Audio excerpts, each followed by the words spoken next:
Hola chicos, chicas. Bueno, acá estamos. Vamos a ver si puedo ampliar la pantalla. Y mientras les voy contando, bueno, resulta que el domingo, ahí está, de 10, mientras desayunaba y tomaba mates, me puse a ver este programa de Seguimos Educando, que aborda la historia, es una clase de historia, pero desde la historia de Internet. Y la verdad que me parecieron, pasaron datos que me parecieron muy interesantes para ponerlos en común con ustedes, para que los vieran, ya que puede ser disparador de muchas preguntas relacionadas al tema este que les pedí que abordaran e investigaran en relación al impacto de las nuevas tecnologías a partir de la pandemia COVID-19. ¿Por qué me pareció interesante? Bueno, porque básicamente hay partes del programa en donde aborda el inicio de Internet. ¿Con qué evento, en ocasión de qué comienza a surgir esto que hoy nosotros conocemos como Internet? Y hay un par de fragmentos del programa que me parecieron bien interesantes de compartir. Claro, cuando vi la duración del programa, 1 hora y 46, dije, bueno, lo edito, lo bajo a la computadora, lo corto, lo edito, pero era tan largo que la computadora no lo baja. Así que opté por este recurso que me permite ir manejando, hice un guioncito, me suena el teléfono, pongo pausa. Bueno, seguimos. Era la mamá que me hablaba. Le dije, mira mamá, como vos tenés un hijo docente que ahora graba clases, mandame un mensajito antes. Bueno, ¿qué les decía?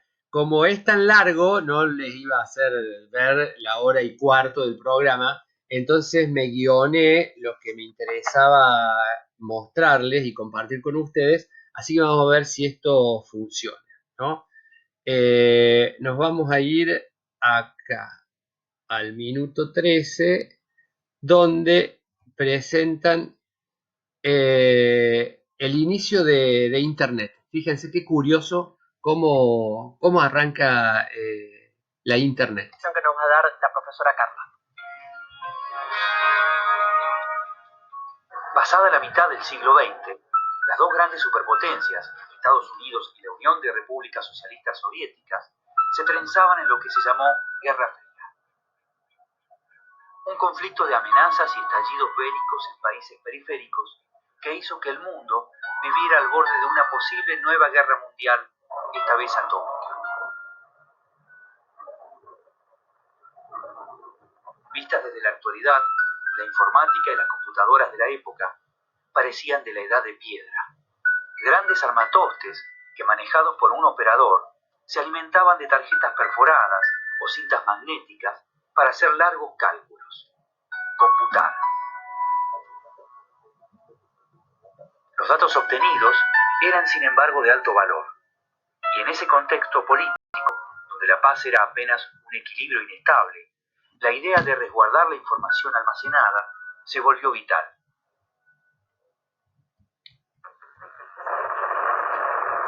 Si una computadora era bombardeada, ¿qué podía pasar? Recién en 1961, el Instituto Tecnológico de Massachusetts, conocido como MIT, había probado terminales remotas en una computadora IBM 7094, lo que era una novedad. Pero extremar esa idea y llevarla a una red, conectando computadoras a un mainframe central, con una arquitectura jerárquica de red, no ponía la información a salvo en caso de un ataque nuclear. Y entonces entró la cabeza liberal. Armaron una red descentralizada, donde no hubiera un único punto de falla, y la información viajaba en paquetes de un lugar a otro. Si un nodo se perdía, el contenido podía ser restablecido por lo que circulaba en la red. Fue una idea de defensa de Estados Unidos, puesta en función por alguna de las mejores universidades desperdigadas por el país.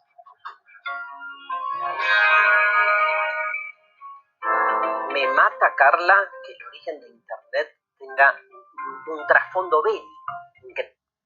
Bueno, a mí también. paradójicamente, me mata de que tenga un trasfondo bélico esto, ¿no? Creo que no deja de ser un dato interesante, lo que hoy nos sirve para aprender, para investigar, para entretener, para informar, nace en un contexto de guerra, ¿no? Con una finalidad bélica. Pero vamos a seguir un poquito más adelante y nos vamos a ir a este otro dato curioso, que es la creación del arroba y los primeros mensajes por internet. Ahí vamos a buscar acá, por acá. Es una grafía que utilizamos todo el tiempo. Vemos el video y volvemos con Carla. Corría 1971, cuando un ingeniero llamado Ray Tomlinson pensó en sistematizar la comunicación textual por red. Tomlinson ideó lo que ahora nos parece una normalidad: un programa para enviar mensajes por computadora y otro para leerlos. Su diseño se parecía a la visión actual, pero Tomlinson sentó las bases sobre las que nos manejamos hoy. La leyenda dice que para probarlo, se mandó a sí mismo un mensaje que podríamos considerar correo basura. QWERTYUIOP, los caracteres de la primera línea del teclado. Pero la gran marca de Tomlinson fue introducir en la comunicación un símbolo que venía de los árabes y estaba en el teclado de su teletipo modelo 33. La arroba definió como nadie la comunicación digital y ordenó la información del usuario y del nodo al que había que contactar. Si tenés 16, 17 años y estás viendo este programa, porque este programa es para secundaria orientada, o sea, para vos, tenés esa edad, debes tener padres, hay que ver el promedio de edad, pero seguramente supra 40, y la mayoría de los que somos supra 40, yo soy supra 50, de los que estamos ahí por arriba, vivimos un tiempo sin internet. Pregúntale a tu viejo, a tu vieja, qué onda, cómo era, porque uno está tan acostumbrado, tiene tan instalado el chip de la informática como parte de la realidad. O sea, piensen que internet para nosotros es como la luz eléctrica, digo, es algo que es parte de nuestra cotidianeidad, pero muchos de nosotros venimos de un mundo donde esto no era así. Una cita. Bueno, fíjense que lo que les dejo correr esta parte de la clase, porque todo lo que van a estar conversando ahora el conductor, que es Darío Strasbarger, o Darío Z, y la profesora de historia, Carla, tiene que ver con la relación entre los adelantos tecnológicos y las prácticas socioculturales. Esto que decía Darío, en cuanto a preguntarle a sus padres, yo también soy supra 40, así que soy de la época en la cual no existió el internet y efectivamente ahí van a contar la anécdota del uso del teléfono, por ahí para hablar a alguien que estaba en otra provincia. Era tan cara la llamada a larga distancia desde el teléfono que uno tenía en casa, que nos íbamos a la telefónica, que era un lugar donde había cabinas individuales para poder comunicarnos y llamar por teléfono. Y Carla, la profe de historia del programa, cuenta una anécdota que, a ver, yo lo he vivido en carne propia, porque en la cuadra donde yo vivía ahí en Argüello, en la calle de La Paolera, y en toda esa cuadra, en una calle sin salida, el único teléfono que había era el de mi casa. Entonces los vecinos nos pedían permiso para poder dar el número de teléfono a algún familiar por cualquier emergencia que pudiera ocurrir. Y bueno, más de una vez llamaban a casa y nosotros teníamos que ir al vecino, llamarlo, que se viniera a casa. Bueno, eso tiene que ver con la técnica, los adelantos y las prácticas socioculturales. ¿Se dan cuenta, no? Lo vamos a dejar correr. Imagínate una cita amorosa en 1965. No, imagínate una cita amorosa en mi adolescencia que era un garrón, digamos, tener que armar más o menos el encuentro y cuando lo tenías además te iba mal. A las 8 te veo ahí y mirá si no iba, ¿no? Y no ahora había manera de preguntar, ¿estás viniendo? ¿Te clavan el visto? No, eso no existía. No existía, te clavaban directamente. La pera se Algo decía, ¿no? Me hicieron la pera cuando me dejaron plantado. Bueno, yo me acuerdo de mis primeros noviazgos que me iba, no tenía teléfono aparte, entonces me iba al teléfono público que estaba a 2 cuadras de mi casa, esperaba la fila y llamaba a mi novia. Eran con las naranjas, ¿no? Sí, esos que tenían. Era terrible. O sea, hoy viéndolo hacia el pasado parece, lo ves con toda la falencia que eso implicaba, pero uno también al pasado lo romantiza un poco. Entonces ahora decís, ahora lo tenés todo a la mano y en ese momento el esfuerzo que implicaba ir, entonces todo como claro, que... sí. Mi abuela era la única que tenía teléfono en el barrio, entonces le pasaba algo al vecino y tenía que venir a llamar desde el teléfono de mi abuela.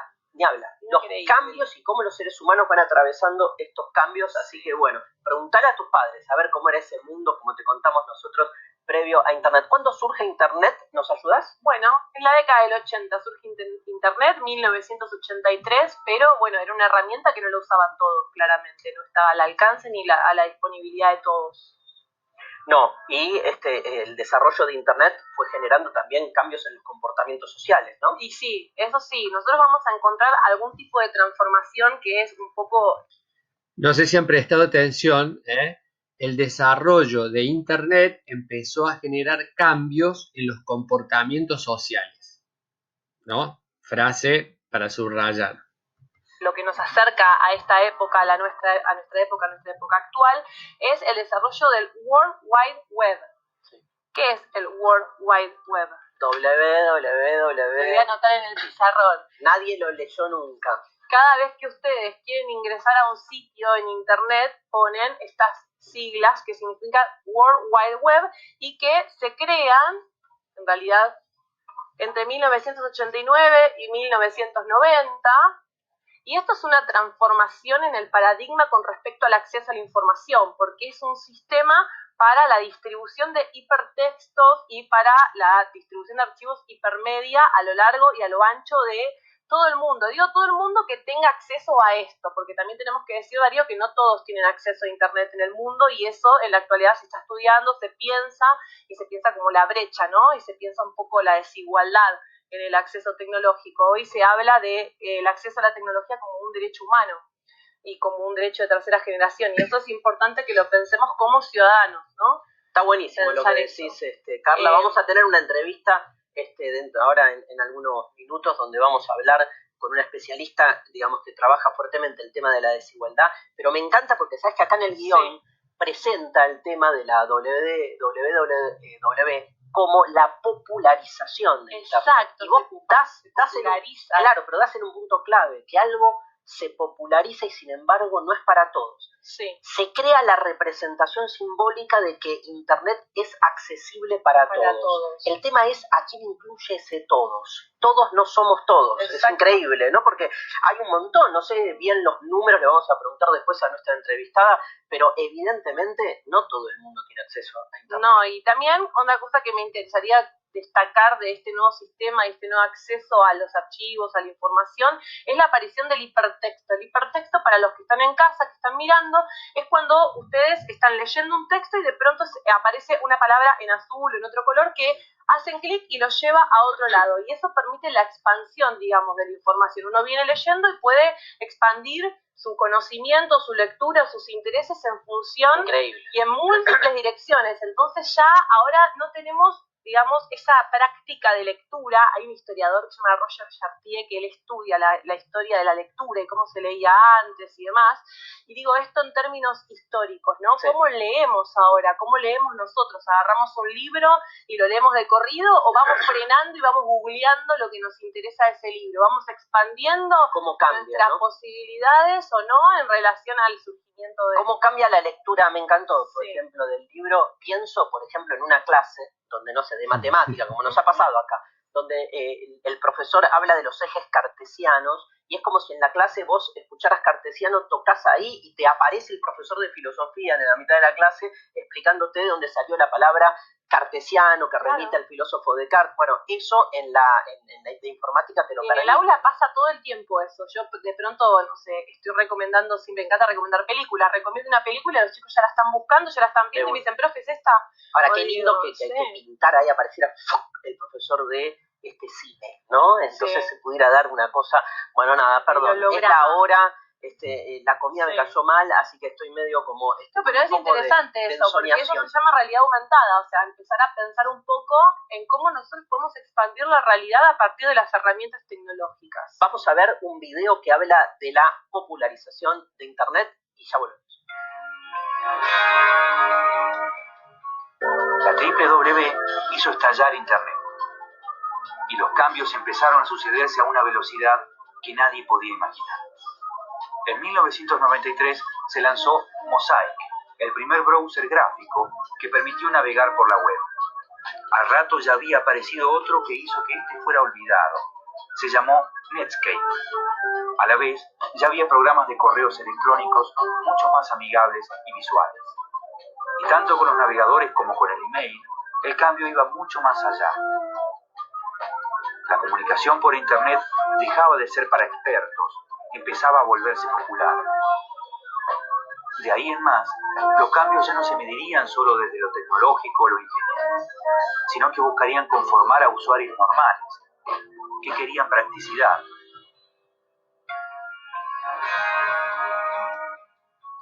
¿Cuánto contenido, Carla?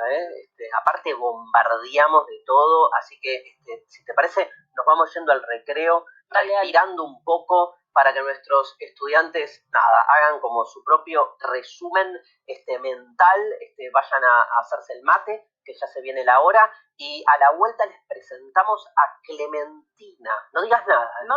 no digas de quién se trata, pero tenemos un personaje que nos va a acompañar. Clementina, vamos a hablar de ella al retorno del recreo. Recreo y ya volvemos. No se vayan porque esto sigue, ¿eh? El recreo no es para ustedes. Seguimos educando, ¿sí? ¿Te acordás las pavadas que empecé a decir de seguimos? Seguimos. ¿Sabes que me acuerdo siempre de eso? ¿Viste? Pasó una semana y sigo con esto. Seguís como conflictuado con Sí, el seguimos, sí. Se llaman obsesiones, son problemas psicológicos que atraviesan mi subjetividad. Calculo que cuando estaré llegando a la tumba voy a seguir pensando en esas cosas porque te acompañan toda la vida. ¿En ese último momento Sí, vas a estar obvio. en seguimos? Me voy a acordar de esta clase. Este momento igual es clave, ¿no? Haber vivido la pandemia. Es una marca Es una cosa... histórica. ¿Te acordás de la ¿Qué pandemia, estabas no? haciendo en la pandemia, mamá? Me va a decir mi hija. La fotografía del momento de la cuarentena. ¿En qué estabas cuando pintó la cuarentena? Es como que queda muy fuerte, impregnada. Bueno, estoy esperando que Moyo, que está viendo este programa, y ya que estamos hablando de las redes, nos manda un mensajito diciendo, bien ahí la remera del narigón del siglo, ¿no? A ver si funciona internet. Y a ver si estamos todos viendo este programa a esta hora aquí en Canal Encuentro. Si te parece, vamos a ver a Clementina, Dale. que es un personaje fundamental. No vino Clementina, la vamos a ver en un video, un personaje fundamental en la historia científica de la Argentina. Vemos este video y volvemos para hablar de Clementina. 0, 1, 1, 0, 0, 0, 1. Buenos Aires, Ciudad Universitaria, 15 de mayo de 1961. Por primera vez en Sudamérica comienza a funcionar una computadora científica. La Mercury 2 número 18, de la firma inglesa Ferranti. El apodo con el que pasará a la inmortalidad es Clementina. Qué historia fascinante, ¿no, Carla, la de Clementina? Increíble. La verdad que cuando yo escuché por primera vez hablar de Clementina me sorprendí, dada la magnitud, ¿no?, de este proyecto científico en la Argentina. Yo lo vi en un documental acá del Canal Encuentro y la verdad que me interesa mucho. Me interesa mucho pensar en las instituciones científicas argentinas, ¿no? Que son las que pudieron desarrollar este tipo de proyectos y poner a la Argentina en la vanguardia del desarrollo científico-tecnológico. Pensemos que Clementina funciona entre 1961 y 1971 y en el medio tenemos el golpe de Estado de Onganía. Claro. Después vamos a hablar un poquito de eso para ver cómo se interrumpen estos desarrollos. Este tipo de desarrollo tecnológico ahí es donde uno ve la función fundamental del Estado. La función del Estado, exactamente, como para impulsar este tipo de proyectos con la esperanza y la intención de que luego el capital privado se sume a poder seguir incrementando, seguir investigando y demás, lo que en el mundo se llama investigación y desarrollo. Acá en Argentina lo empieza a desarrollar el Estado en la década del 60. Después tenemos una larga historia que hace que esto se vea interrumpido en distintos momentos y es bastante complejo. Sí, se llaman golpes de Estado, ¿no? Fundamental en las interrupciones de los desarrollos a todo nivel en la Argentina. ¿Te parece? Vamos a escuchar una muy breve intervención de Manuel Sadowski, ex vicedecano de la Facultad de Ciencias Exactas de la UBA, secretario de Ciencia y Tecnología del gobierno de Alfonsín, que nos va a hablar un poquito de Clementina. Por favor. Un genio, tal cual. Alguien fundamental, ha escrito mucho sobre desarrollo de ciencia y tecnología. Y bueno, una entrevista con el periodista y matemático y amigo Adrián Paenza. ¿Cuántos metros tenía de largo esa computadora? 18 metros. 18 metros tenía. Por suerte estaba edificándose el nuevo edificio y se instaló en Núñez. Pero necesitaba todo un equipo de aire acondicionado, por ejemplo, eran válvulas, no eran transistores. Eso vino después. Bien, Carla, acabamos de escuchar a Sadowski y bueno, y te pedimos un poco ayuda entonces en relación a las características que tenía el proyecto Clementina. Bueno, para que ustedes se den una idea, Clementina. Bueno, acá hacemos una pausa. La verdad que todo lo que va a explicar desde el punto de vista histórico está muy copado, ¿no? Porque el desarrollo tecnológico acá en el país en la década del 60 se vio frenado justamente por la intervención del golpe militar, ¿no? Y ahí Darío, el conductor, que él es filósofo, hace una relación entre historia y filosofía que está muy buena, pero bueno, eso lo cortaría para verlo después en filosofía. Acá estamos en cultura y comunicación. Así que voy a avanzar un poquito más y nos vamos a ir a la tecnología y las nuevas formas de comunicación, que son un par no de entrevistas, pero de apreciaciones de algunos investigadores y teóricos de la comunicación, que es bastante interesante también. Algunos medios proponen un tipo de comunicación que parece construir un receptor pasivo, que solo responde a sus necesidades de subsistencia. ¿Cómo nos comunicamos hoy en la Argentina? ¿Y cuáles son los procesos comunicacionales necesarios para una convivencia más democrática entre emisor y receptor? Nos comunicamos bastante mal, en verdad, porque no siempre la idea de comunicación o la conciencia de la comunicación está presente. La idea de comunicación, o si nos comunicamos, está como atravesada por unas cuantas variables. Primero, la necesidad urgente de expresarnos. Y por otro lado, las realidades, donde son muy pocos y muy concentrados los que pueden emitir y que lo suyo vaya alrededor a lo largo y ancho del planeta. ¿Cómo nos comunicamos? ¿Cómo podemos? Me parece que la historia de la humanidad es tratar de comunicarse de formas en general que son mutantes, digamos, son creativas, depende de la época y de las circunstancias, digamos. Lo que sí hay últimamente en cuanto a la comunicación son nuevas herramientas que básicamente están ligadas a la explosión de lo que son las redes sociales y básicamente Internet. Pero en líneas generales hoy, pese a todas estas herramientas, hay una suerte de ficción de la comunicación. La gente cree que se comunica, pero en realidad la gente lo que hace es exhibirse, mostrarse. Nos comunicamos de una enorme diversidad de maneras.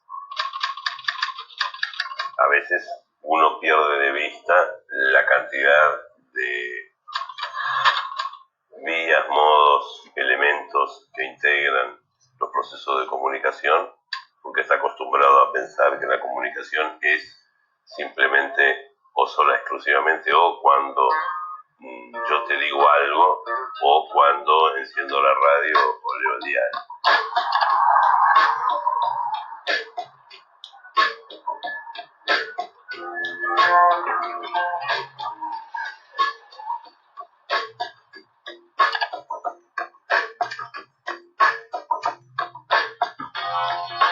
¿Cuál es la mirada académica sobre los procesos que rigen nuestra comunicación y cómo analiza un profesional las causas profundas de la desigual relación entre el receptor y el emisor en nuestra sociedad? Vamos a hacer un recorrido por algunas de las teorías que se han utilizado a lo largo de los años en la comunicación.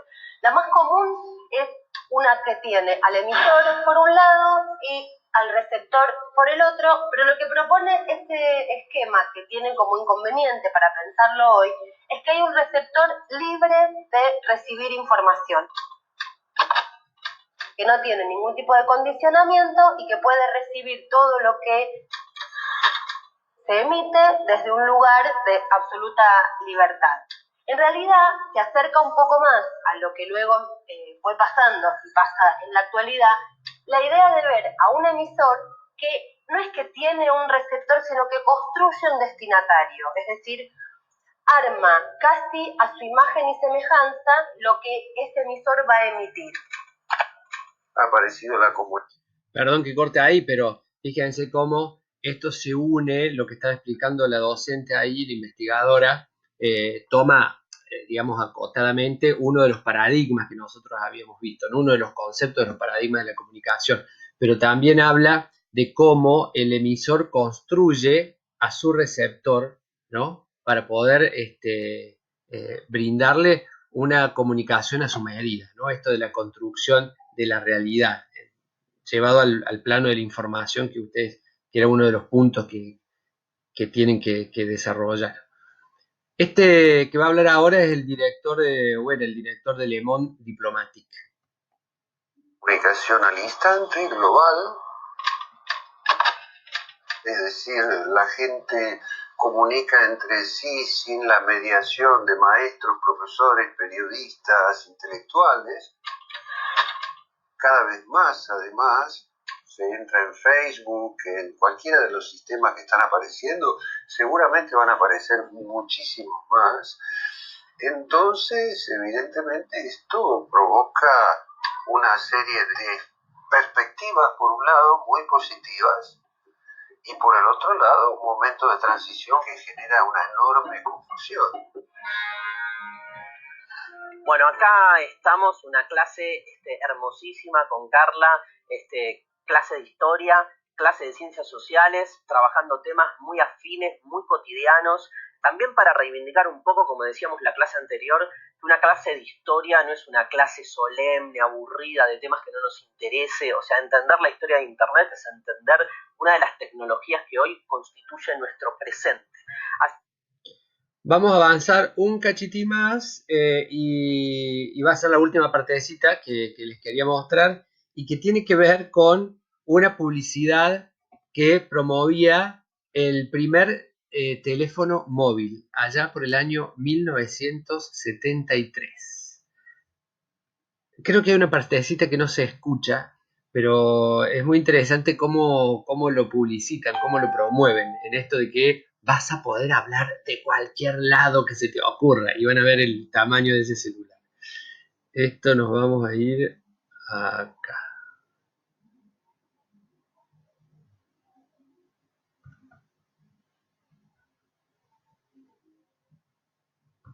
Este primer celular, el ladrillo. Veamos el video y volvemos. 3 de abril de 1973. Ahora por 5 millones de pesos. Odol Pregunta, el programa de cultura y entretenimiento más premiado de la televisión y la radio argentinas, ofrece la más alta recompensa hasta el momento de sus 18 ciclos al estudio y el conocimiento. Conduce Jorge Fontana. Las familias reunidas alrededor de la televisión a las 21 horas por Canal 13. Con seguridad. En las mejores salas. Jovencitas se apiñan en la boletería del cine para volver a ver a Sandro, el gitano, en pantalla grande. Esta vez se trata del estreno de El deseo de vivir, una película con grandes dosis de romance y un buen puñado de canciones. ¿Qué más se puede pedir? Y ahora la noticia del día. Novedad en comunicaciones. Se trata del Ahí se corta un cachito, pero después retoma. El revolucionario teléfono móvil. Ese es el inventor. En YouTube hay una entrevista con el inventor.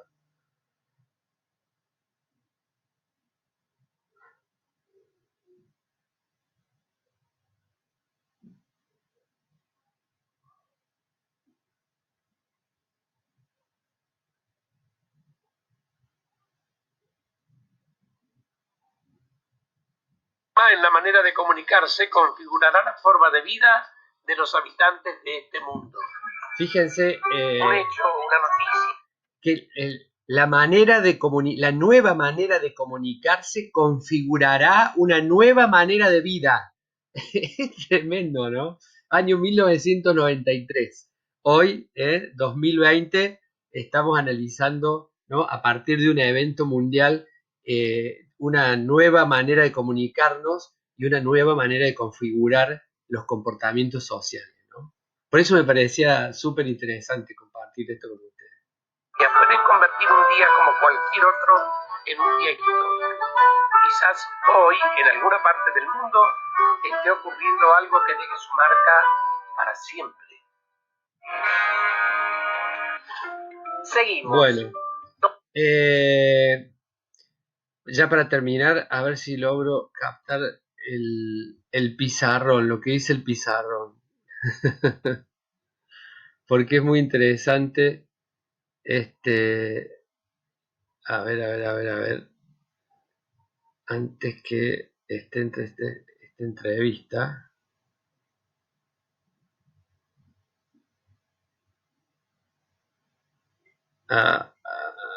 Ahí me parece. Psicoanálisis, toda relación de a dos supone... A ver. Fíjense lo que dice tecnología al fondo, dos flechitas, y en un lado dice modo de organizar las relaciones. Modo de organizar las relaciones. Bueno, quería rescatar un poco esto que se estaba desarrollando, es decir, la clase tiene un sentido en esta hora 45 que desarrollan estos especialistas, ¿no? Pero bueno, yo quería rescatar esto porque me parecía interesante, no para que lo agreguen, lo sumen, ni que sea necesario hacerlo, sino porque estas cuestiones creo que pueden ser disparadoras de otras preguntas o tal vez les ayude a pensar cómo introducir el trabajo. Yo creo que, por ejemplo, la historia de cómo nace Internet y los avances tecnológicos me parece una buena manera de comenzar un trabajo de investigación, ¿no? Fíjense cómo el concepto de convergencia, que en la actualidad tiene que ver con esto de que en un dispositivo confluyen mucha información, es lo que me parece, entiendo, esto es una cuestión hipotética que yo creo, que yo me imagino, esta cuestión de la convergencia hace que de cara a un peligro bélico, ¿no?, este cúmulo de informaciones fuera puesto en distintos nodos, ¿no?, que no estuviera solo en un lugar porque corría riesgo de ser bombardeado y perder información, sino que estuviera en distintos nodos, ¿no? Esta cuestión de distribuir la información en distintos lugares. Bueno, espero que les haya resultado interesante esto. A mí me encantó y haber hecho esta pruebita, que me parece que ha salido buenísimo. Lo vamos a cortar acá y vamos a ver, vamos a seguir con nuestra clase.